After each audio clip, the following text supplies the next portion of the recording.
तो बच्चों, आज हम लोक भारती कक्षा 10वीं का दूसरा पाठ लक्ष्मी, जो कि इसके पहले पीरियड में हमने कुछ भाग देखा है। गुरुबच्चन सिंह द्वारा लिखित लक्ष्मी इस पाठ में लक्ष्मी के प्रति प्रेम जताया, पशु प्रेम जताया, और हमने यहाँ तक देखा था कि लक्ष्मी ने दूध देना बंद कर दिया तो उसे चारा खिलाने का भी रमजान अली ने बंद किया। तो इसी प्रकार रमजान अली ने बंद कर दिया। अब इसके आगे का जो भाग है वो देखेंगे। 10-15 दिनों से यो ही चल रहा था, यानी इसी प्रकार चल रहा था।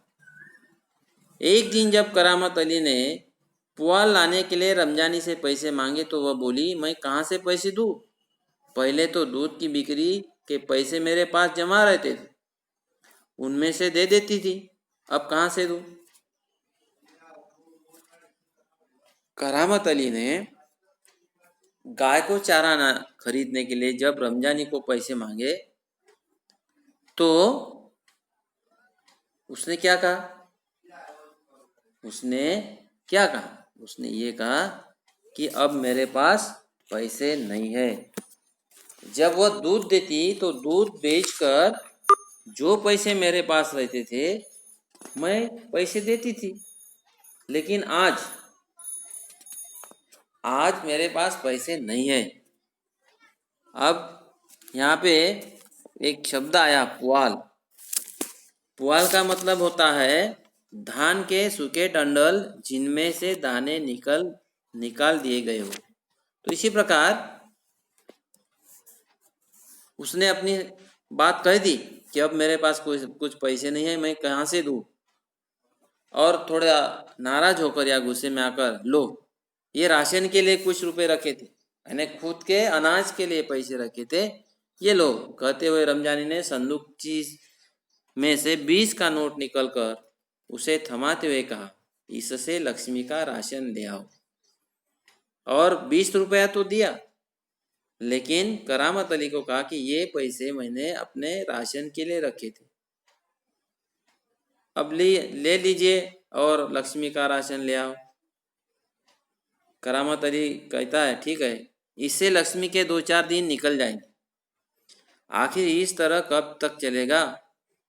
रमजानी दुखी स्वर में बोली, तुम इसे खुला छोड़कर आजमा कर तो देखो, कहते हो तो ऐसा करके देख ले।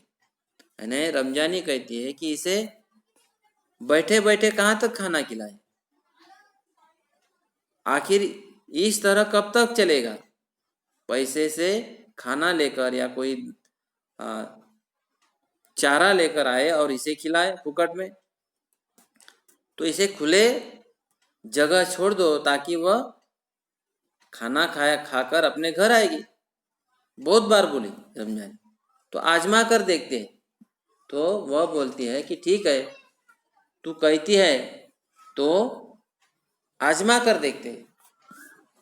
कहते हो तो ऐसा करके देख लेंगे। दूसरे दिन रहमान सवेरे 8-9 बजे के करीब लक्ष्मी को इलाके से बाहर जहाँ नाला बहता है, और फिर दूसरे दिन उठते ही 8 बजे या 9 बजे 8-9 बजे करीब वह लक्ष्मी को लेकर बाहर जाता है जहाँ नाला बहता है।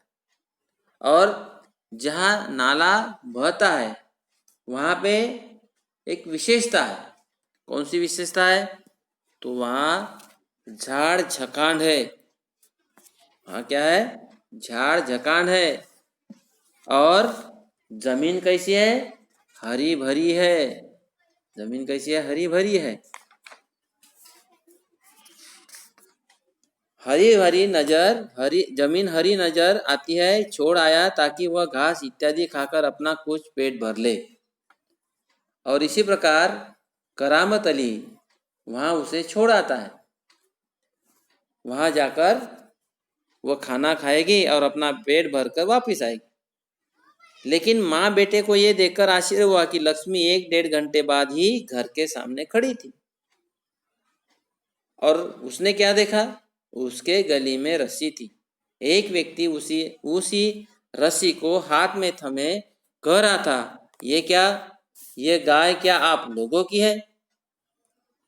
देखो, तो इसी प्रकार वह एक व्यक्ति एक तकरार लेके आता है और कहता है, क्या तुम्हारी गाय है? क्या आप लोगों की गाय है? तो लक्ष्मी बोलती है, रमजानी कहती है, हाँ हमारी गाय, ये हमारी गाय का सब चारा खा गई है। वह व्यक्ति ने कौन सी शिकायत की? कि ये लक्ष्मी ने ये गाय ने मेरे गाय का सब चारा खाया। इसे आप लोग बांध कर रखे नहीं तो कांजी हाउस में पहुंचा देंगे। यानी कांजी हाउस यानी एक सरकारी मवेशी खाना जिसमें लावारिस पशु बंद करके रखे जाते हैं। तो वह उसे बताता है व्यक्ति कि यदि इसे आप बांध कर नहीं रखोगे तो मैं इसे कांजी हाउस में पहुंचा दूंगा। रमजानी चुप खड़ी आगंतुक की बातें सुनती रही। आगंतुक यानी नया व्यक्ति जो शिकायत लेकर आया था, वह बेचारी सुन रही है। अब गलती इन लोगों की है, क्योंकि इसकी जो लक्ष्मी है, ये लक्ष्मी ने वह व्यक्ति के गाय का चारा खा डाला था। और इसलिए दोपहर बाद जब करामत अली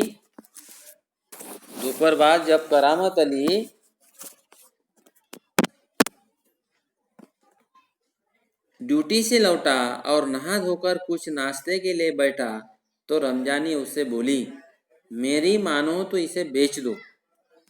अब देखिए, जब वह करामत अली ड्यूटी से आता है और खाना खाने बैठता है तो उसकी पत्नी रमजानी शिकायत करती है कि यदि मेरा विचार मानोगे तो ये लक्ष्मी को क्या करो, बेच दो। ये सुनकर करामत अली को अच्छा नहीं लगता और वो कहता है, फिर बेचने की बात करती हो? कौन खरीदेगा इस बुढ़िया को? उस पर रमजानी कहती है, रहमान कुछ कह तो रहा था, उसे कुछ लोग खरीद लेंगे। उसने किसी से कहा भी है, शाम को वह तुमसे मिलने भी आएगा। कौन खरीदा है? रहमान ने तो देखा है। रहमान तो कुछ कहता था कि इसे कुछ लोग खरीदने वाले हैं, कुछ लोग इसे खरीद सकते हैं। और उसने कहा भी है, शाम को वह व्यक्ति आपको मिलने के लिए आने वाला है। करामत अली सुनकर खामोश रह गया, चुपचाप रह गया, स्तब्ध रह गया। उसे लग रहा था सब कुछ इसकी इच्छा के विरुद्ध जा रहा है। शायद जिस पर उसका कोई वश न था, प्रभाव न था। वश यानी प्रभाव। अब उसे लगा कि अपनी कोई सुनता नहीं है, सब लोग अपने विरुद्ध जा रहे हैं। करामत अली वह अनुभव करते हुए कि लक्ष्मी की चिंता अब किसी को नहीं, खामोश रहा, चुपचाप रहा। वह मन में ही सोचने लगा कि अब घर के परिवार को लक्ष्मी की कोई चिंता नहीं, अब क्या करेंगे? उसके मन में विचार आया। उठा और घर में जो सूखा चारा पड़ा था उसके सामने डाल दिया। अब उसे लगा कि घर के लोगों को कोई इसकी चिंता नहीं है। वो बेचारा उठ गया, जो सूखा चारा था वो चारा उसके सामने लेकर डाल देता है। लक्ष्मी ने चारे को सूंघा और फिर उसकी तरफ निराशापूर्ण आंखों में से देखने लगी, क्योंकि वह ऐसा सूखा चारा उसने खाया नहीं था। उसे हरा चारा मिलता था, खली मिलती थी, दर्रा मिलता था, पुआल मिलता था, लेकिन आज इसमें से कोई नहीं खाने के लिए, सब इसमें से एक भी नहीं है। तो सिर्फ क्या था? सूखा हुआ चारा। और इसलिए उसने सूंघा और निराशापूर्ण आंखों से करामत अली को देखने लगा और जैसे कि वह अपने नजर से कहती है, क्या कहती है, मालिक ये क्या, आज क्या मेरे फाकने को ये सूखा चारा ही है, दरा खली कुछ नहीं है। यानी अनाज का जो कोई हिस्सा या खली यानी तेल निकलने के बाद जो बचा हुआ तिलने का एक भाग होता है या हिस्सा होता है, जिसे अपन मराठी में ढेप कहते हैं, ये कुछ नहीं है, खाली सूखा चारा। करामत अली उसके पास से उठकर मुंह हाथ धोने के लिए गली के नुक्कड़ पर नल की ओर चल गया। अब लक्ष्मी अपने नजर से ये कहना चाहती है कि मालिक आज मेरे लिए कुछ नहीं है। बेचारा करामत अली भी बहुत नाराज होता है, उसके वश में अब कोई कुछ नहीं है। वह उसी समय अपने मुंह हाथ धोने के लिए गली के नल के पास जाता है तो 7-8 बजे के करीब रहमान एक व्यक्ति को अपने साथ लाया। करामत अली उसे पहचानता था। 7-8 बजे का समय था जब वो नल पर हाथ धो रहा था, तो उसी वक्त रहमान एक व्यक्ति को लेकर आया था और वह व्यक्ति को करामत अली पहचानता। इसके पहले कि उससे कुछ औपचारिक बातें हो, करामत अली ने पूछा, क्या तुम गाय खरीदने आए हो? अब अपने घर में जब नया व्यक्ति आता है तो अपन औपचारिक बातें करते हैं, उसे पानी पिलाते हैं, पूछते हैं, लेकिन वह व्यक्ति को पहचानता था कि ये कौन सा व्यवसाय करता है और वह गाय खरीदने के लिए आया था। इसलिए उसके मन में उसके प्रति क्रोध निर्माण हुआ और इसीलिए उन्होंने औपचारिक बातें वगैरह कुछ कही भी नहीं और उसे कहने लगा, क्या तुम गाय खरीदने आए हो? उसने जवाब दिया, हाँ, क्योंकि गाय बुढ़ी है, दूध वूध कुछ देती नहीं, बुढ़ी गाय है, दूध वूध नहीं देती। करामत अली तो क्या हुआ, तुम इसे लेकर क्या करोगे? वो व्यक्ति कहता है कि मैं इसे कहीं और बेच दूंगा, जिसको अपन मराठी भाषा में दलाली भी कहते हैं। एक चीज लेना, दलाली के आने कुछ पैसे ऊपर लेकर उसे बेच डाल। उसका तो व्यवसाय था, धंधा था। ये तुम्हारा पुराना धंधा है, मैं जानता हूं, मुझे तुम्हें गाय नहीं बेचनी। करामत मियाँ ने उसे कोरा जवाब दिया और करामत अली ने साफ इनकार कर दिया।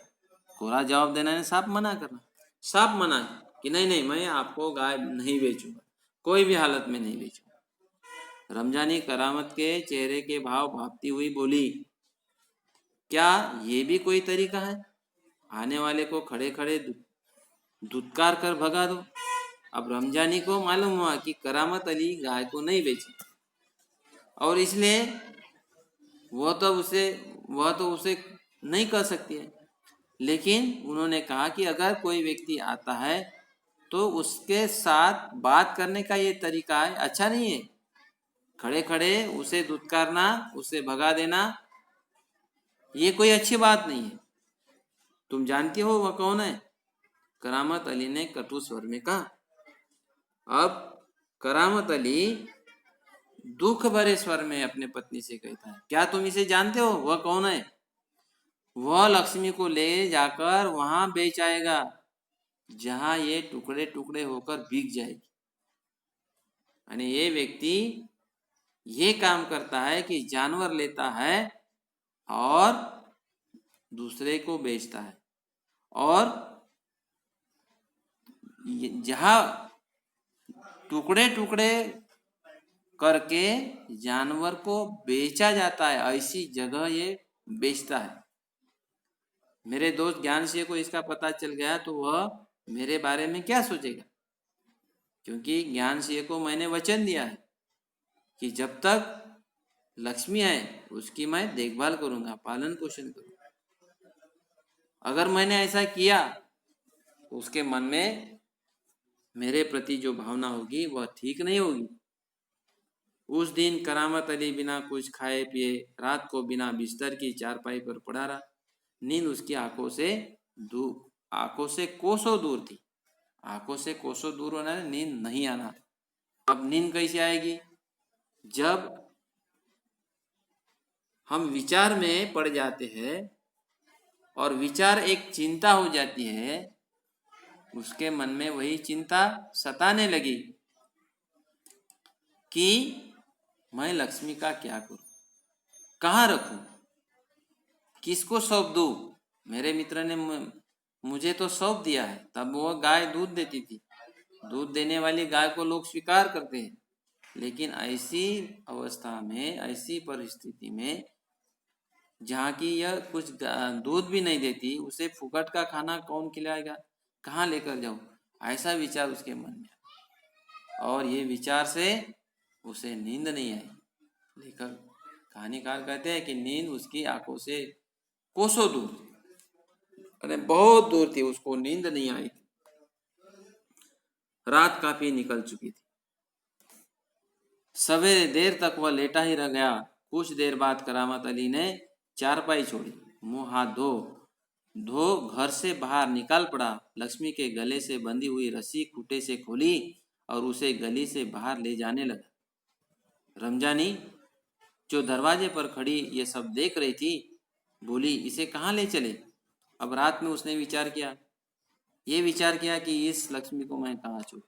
तो उसके मन में एक याद आया, या उसे जो मालूम था कि गौशाला भी होती है जहाँ ऐसी जानवर की देखभाल की जाती, तो हम क्या करें, उस गौशाला में लक्ष्मी को छोड़ आएंगे ताकि वे लोग इसकी देखभाल करेंगे। और इसलिए वह गया, लक्ष्मी के गले की जो बांधी हुई रस्सी उसे खूंटे से छोड़ी और वह अपने पीछे यानी गौशाला की ओर निकल पड़ा। ये सब रमजानी देख रही थी, तो उसने कहा कि इसे कहाँ ले चले। करामत अली ने कहा, जहाँ इसकी किस्मत में लिखा है। अरे भाई, इसे पालने के लिए कोई तैयार ही नहीं है, तो इसकी किस्मत जैसी बनती है, जैसी इसके किस्मत में जैसा है वहां लेकर जाऊंगा। वह लक्ष्मी को सड़क पर ले आया। लक्ष्मी बिना किसी रुकावट या हुज्जत के उसके पीछे पीछे चली जा रही। उसने भी कोई हुज्जत नहीं की, कोई नकारात्मक भाव नहीं दर्शाए, वह भी उसके पीछे पीछे बिना रुकावट चल रही थी। वह उसकी रस्सी पकड़े सड़क पर आगे की ओर चलता चला गया। चलते चलते कुछ क्षण रुककर वह बोला, लक्ष्मी चल, अरे गौशाला यहाँ से 2 किलोमीटर दूर है। अब वो अपने मन की भावना लक्ष्मी से कहता है, देखो कितना दर्द भरा हुआ। लक्ष्मी को छोड़ने की इसकी इच्छा नहीं है, तो भी इसको छोड़ना पड़ता है। इसलिए वह बड़े दुख से कहता है, लक्ष्मी चल, अरे गौशाला यहाँ से 2 किलोमीटर दूर है। यानी गौशाला का अंतर कितना है, 2 किलोमीटर दूर। तुझे गौशाला में भर्ती करा दूंगा। मैं कहाँ लेकर जा रहा हूँ, तो गौशाला। आज से मैं गौशाला में भर्ती करूंगा। वहां इत्मीनान से वहां रहेगी, यानी खुशी सी रहेगी, यानी विश्वास से रहेगी। कहता है कि वहां इत्मीनान से रहना, विश्वास से रहना, कोई ऐसी बातें नहीं करेंगे। वहां तू हमारे घर की तुलना में मजे से ही रहेगी। भले ही मैं वहां न रहूं, पर जो लोग भी होंगे मेरे ख्याल में तुम्हारे लिए अच्छे ही होंगे। वो लक्ष्मी को समझाता है, अरे लक्ष्मी, वो गौशाला में जो लोग रहे वह तेरी अच्छी से देखभाल करेंगे। मैं नहीं रहूंगा वहां, लेकिन वहां के लोग देखभाल करेंगे। मैं कभी कभी तुम्हें देख आया करूंगा, तब तू मुझे पहचानेगी भी या नहीं, खुदा जाने। क्योंकि हो सकता है तेरे मन में भी मेरे प्रति क्रोध आया हो, और इसलिए तू कुछ समय के बाद मुझे पहचानेगी या नहीं जानी, ईश्वर जाने, खुदा जाने। कहते हुए करामत अली का गला भर आया। और इसी प्रकार करामत अली का गला भर आया, क्योंकि दर्द भरा प्रसंग है।